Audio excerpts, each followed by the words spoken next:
Hey you, and welcome to this video where I will help you out how to sign out from all devices on Fiverr.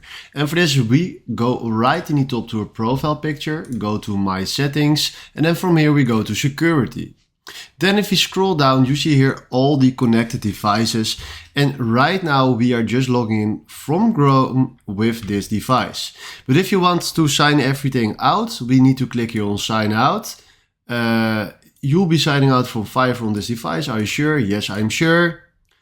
And right now we signed ourselves out on every device that is possible.